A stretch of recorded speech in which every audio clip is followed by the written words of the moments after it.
back to Ecommerce World Virtual Summit 2020. We have now Shivaji from Frost & Sullivan. Hello, Shivaji. How are you? Hi, Joseph. How are you? Yeah, I know that you're here from Singapore, and we're here in Hong Kong. Thanks for joining us, and we hope that we can invite you to the physical event next time. Huh? So, how's everything in Singapore? Everything is good. We are hoping it all ends soon, and we can also travel to Hong Kong, which happens to be one of the favorite places for Singaporeans. Right. And yeah, our theme today is about the new normal that during the COVID-19, and we see that a lot of enterprise is making a lot of changes to adapt the pandemic. You know, do you see like this will becoming a normal business practice?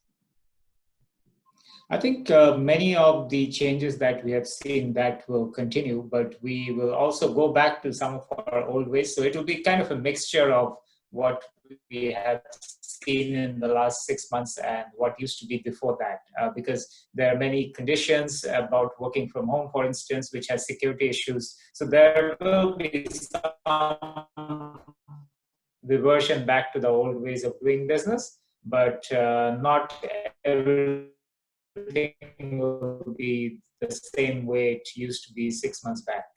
Right.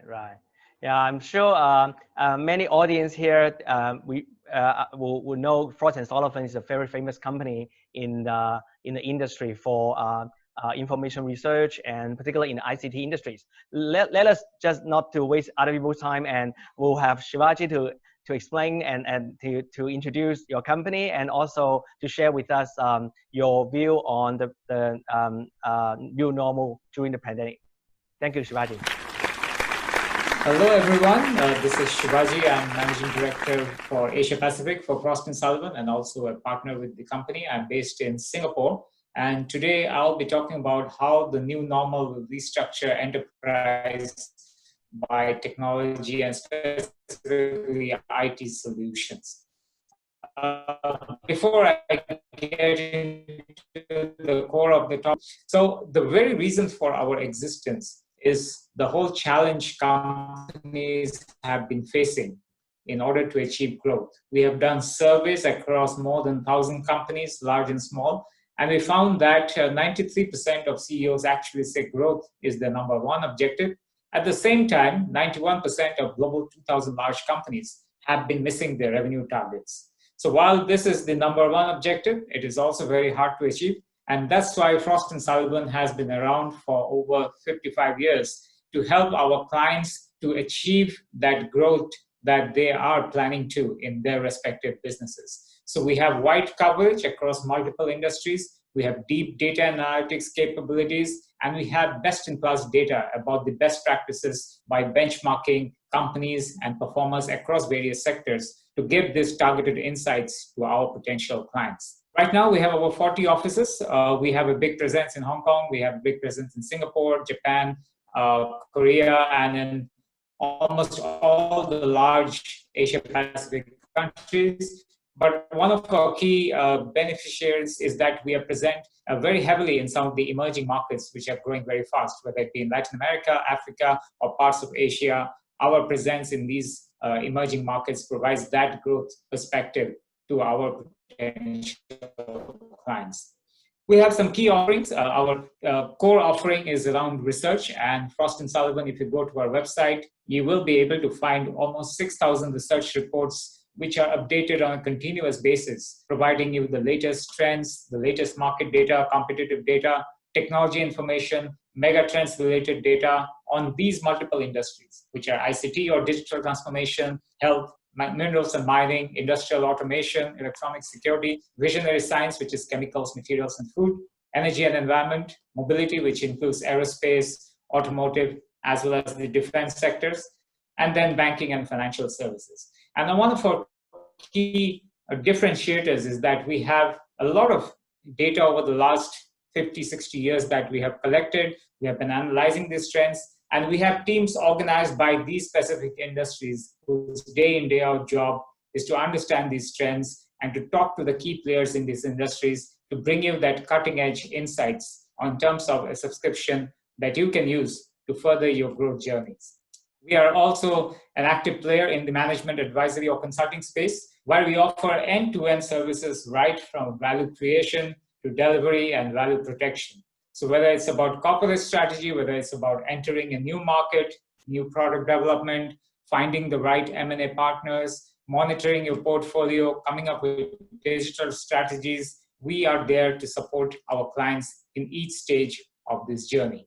As I was mentioning, our origin is as a research company, so our consulting relies on that capability and that extensive data that we have across these industries. We have several industry thought leaders who are often showcased in the media in very well-known channels. And then we have this wide expert network of both the top management in many large firms, as well as some of the academic experts whom we can interact with to provide our clients with the best-in-class advice. We have a dedicated ICT or digital transformation practice, as I was mentioning, and our coverage is in all these emerging areas, whether it be AI and IoT, cloud computing, data centers, cybersecurity, customer experience, future of office, which I'll be talking a lot about today, telecoms, and then digital transactions, whether it's e-commerce, digital payments, or fintech. We have our own digital maturity model, which we have used very effectively in benchmarking key clients across how mature they are in terms of their digital transformation journey, and then provide them advice on how they can proceed even further and really get the benefits by altering their business models in a digital way and serving their clients more effectively in a digital way.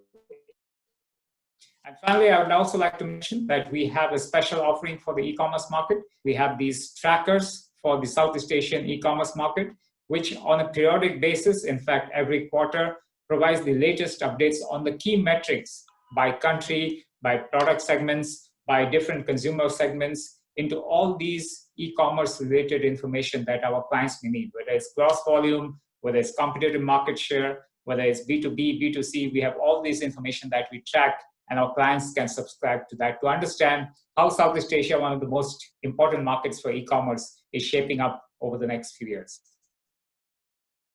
Now let me go into the core of my presentation today, which is about the new normal and how it is accelerating adoption of everything digital in the enterprise IT space. So before that, let's see one of the key talking points of everyone today. How is COVID-19 impacting global economies? And this is the latest estimate that Frost & Sullivan has derived, that overall for 2020, most of the large economies are expected to see a decline in growth.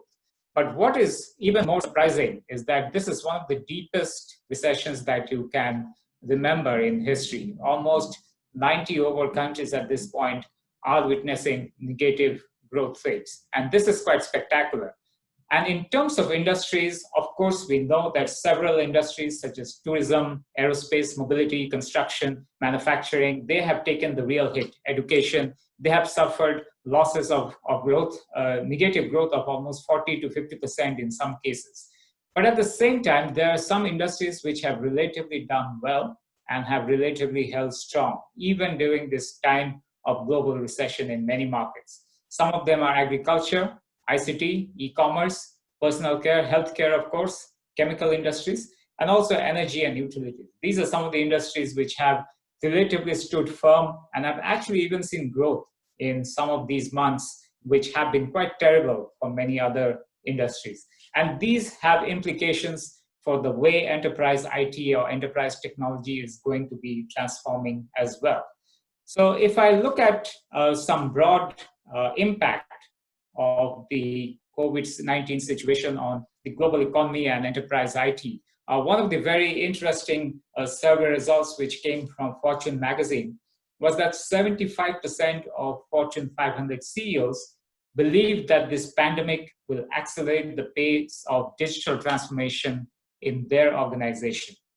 And by talking to many such organizations, we have also found out that even enterprises that didn't invest in digital transformation before the pandemic era are fast adopting technology and enterprise IT solutions to both align to the new customers and employee expectations, as well as to the new normal. We have seen SMEs in parts like Malaysia or even Indonesia or in Africa adapt very quickly because they couldn't access the traditional distribution channels. So they had only about, say, 2 weeks to become e-commerce leaders, for instance. We have seen companies very much adopting into this. So COVID-19, in a way, has really fastened up the adoption of enterprise IT and specific aspects of enterprise IT and enterprise technology as a whole. Now, let's look at what are the special areas which are the main concerns or challenges with respect to the new normal and how enterprise technology and IT is structured. And this is from a research done by HFS. What we have found out is that the few big changes which have happened because of COVID-19 is, number one, a lot more people are working from home. Number two, when the offices are reopening in some countries, there's a new way of working, new protocols that they have to follow. And number three big issue is the whole cash crunch, which many organizations have faced. So when it comes to enterprise IT, we have seen similar concerns being reflected in the way IT managers are looking at this space. So a lot of the concerns relate to how to cope with employees working from home, whether it's connectivity issues, whether it's infrastructure issue, whether it's the security issue, how to adapt to this new normal of new security and safety protocols that have to be installed or institutionalized in the organizations as and when they open up. And finally, also having the supply chain in place and having the vendors in place and having the money, most of all the cash in place to invest into these new solutions which are required in the next few months. So some of the key trends and key implications from an enterprise technology and IT perspective that we see is this whole idea of improving the safety and security of places in the new normal. When things are opening up, but still you have cases, still you have chances of infection in most public places around the world. And these are some of the technologies that we have seen becoming very popular at this point to enable this transformation. They include infrared technologies, sound analysis, video analysis, sensor technologies. Some examples of that include infrared thermometers, for instance, to measure the temperature of people coming in. And this has to be done at a relatively fast pace, using samples of voice data, breath data, cough data to identify potential people who may not be well and asking them not to come or to even escort them out of the office in some cases. And then also using VR, AI kind of technologies to identify critical signs, vital signs of the body, which can again be used to improve overall safety. And finally, a big push has been towards making everything contactless, whether it's the doors, whether it's the gates to the offices, whether it's the water cooler machine. The emphasis very much now is on contactless technologies to make things happen. So the whole, while not all of these are IT technologies, there are huge implications for how the IT infrastructure and the IT systems of organizations need to adapt to make the whole office environment much safer, allowing for continuous monitoring.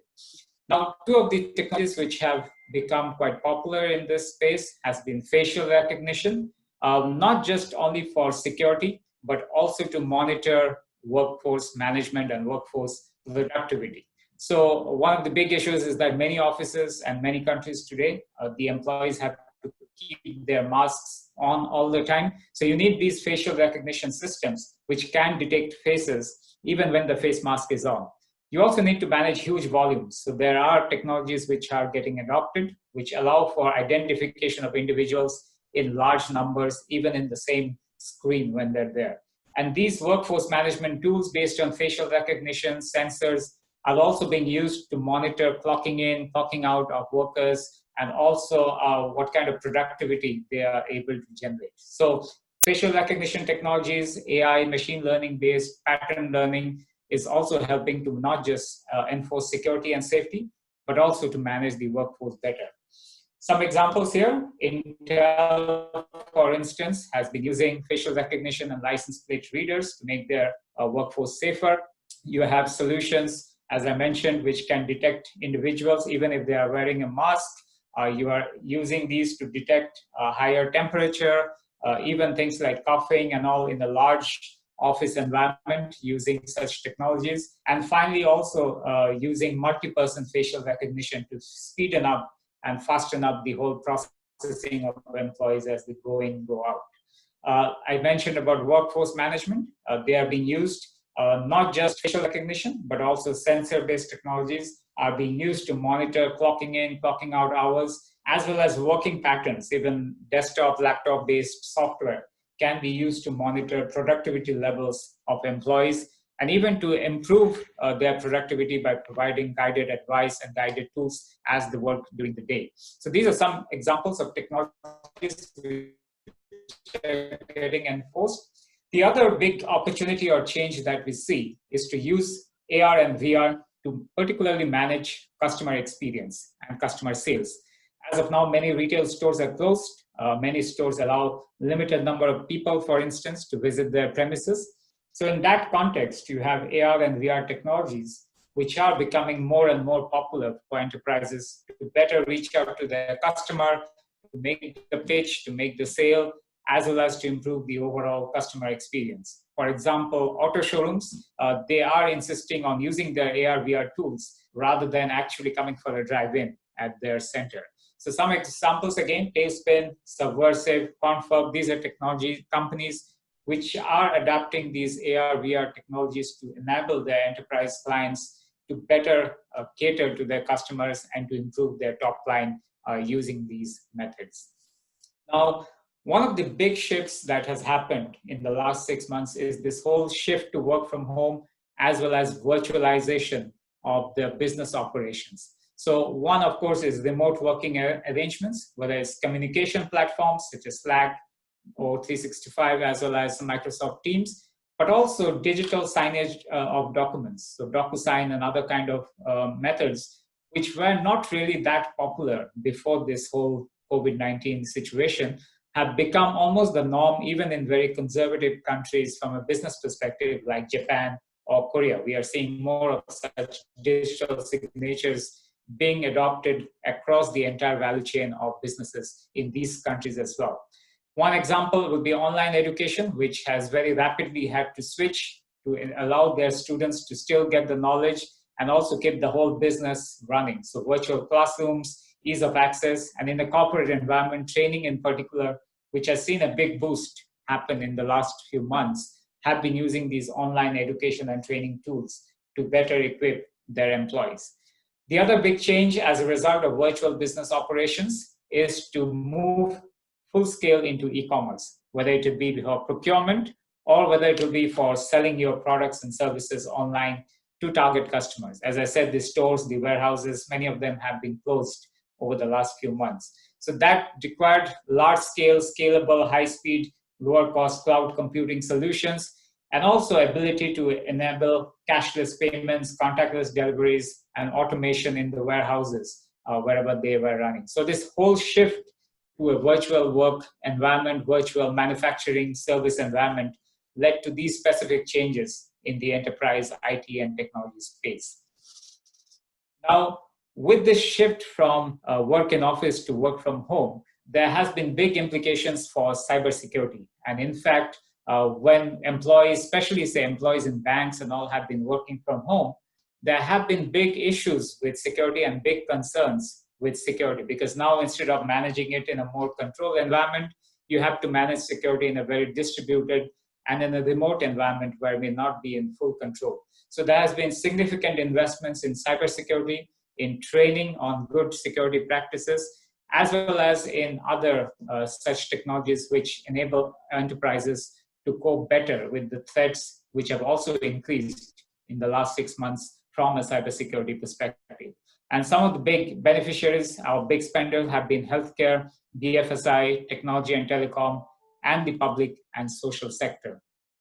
Now, as I mentioned earlier, one of the big shifts has been to move into e-commerce, offline to online, as well as online companies scaling up a lot more their operations as a result of this change in business practices. So there has been a lot of investment as well as focus on automation of internal operations and making these operations contactless and allowing for digital payments. So examples include touchless movement of goods, usage of robots in factories, for instance, unmanned vehicles, delivery trolleys, edge computing, machine learning. These have been a lot more enabled at a much faster pace in the last few months. Then you also have distribution becoming more and more contactless. use of machine learning to track delivery routes, for example, has become quite predominant.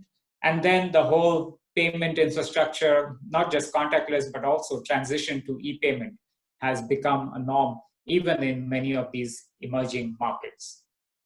So let's see, what does this mean in terms of the spend in specific solutions? And this graph shows kind of which are the areas where investment is going to increase and which are the areas investments are going to decrease. So if you see the increase, which are in the darker shade bars, the most increase in investment is going to happen in cybersecurity, automation, smart analytics, cloud, AI, IoT, and 5G, and so on. So overall, even though IT spending may reduce, but there are specific pockets such as cybersecurity, automation, which will see a lot more investment from companies because of the trends that I mentioned earlier. Now, in my very beginning, I had mentioned that different sectors are reacting or have been affected differently because of COVID-19. Sectors such as aerospace, travel, they have taken the most hit, whereas public sector, healthcare have been relatively doing better. And going forward in the next 4 years or so, also we will see similar patterns. So it will be sectors such as life sciences, healthcare, public sector, utilities, energy, BFS, which will lead the overall recovery in IT spending at the enterprise level going forward. At the same time, sectors such as travel, retail, manufacturing will be the ones which we will suffer the most in the near term. So overall, because of the relative size of some of these industries, we'll see still a decline in IT spending, at least till next year. But from 2022 onwards, we believe the market will go back into normal trajectories as we were experiencing before that.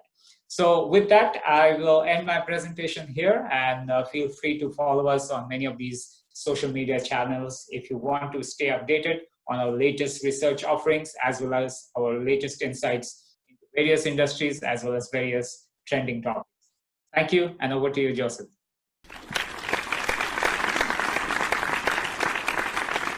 Thank you very much, Shivaji, for sharing us your company's information and how enterprise react and particularly their spending during the COVID-19. What's something that we probably would like to check with you is that a lot of IT managers feel like the COVID-19 is giving them a lesson that the investment that they put into like redundancy, security now finally worth it, because they see the impact for people working from home and the traffic suddenly increase. But obviously, we also expect that the business is going, the economy is going to have a downturn coming up.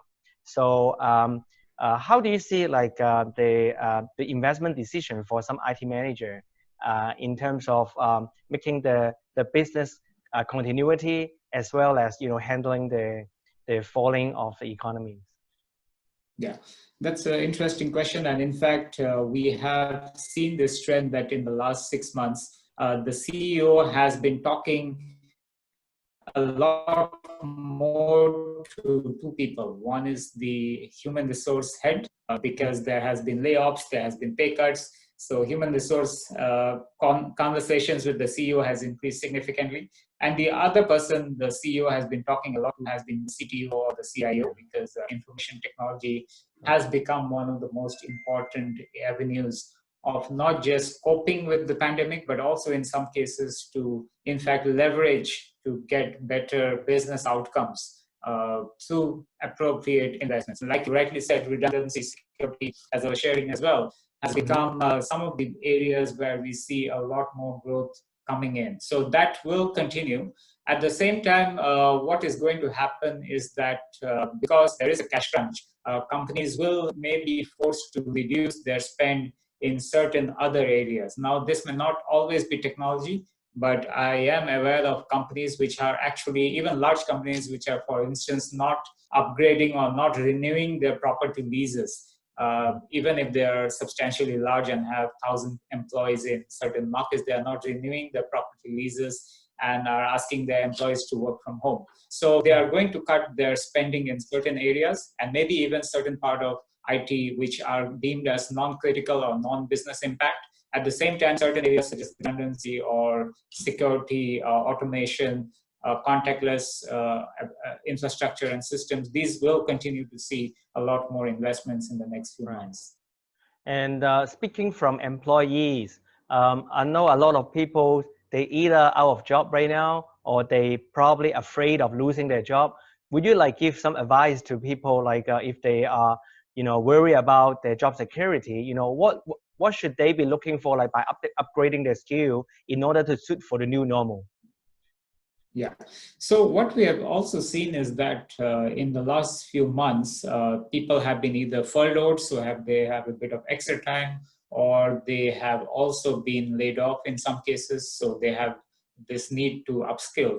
And the number of online courses registering as well as fulfilling them has really gone up in the last few years. Now, of course, there is another opportunity that colleges and institutions are also reducing their fees to cope with the reduction in campus-based revenues that used to get in the past few years. So it provides an opportunity as well.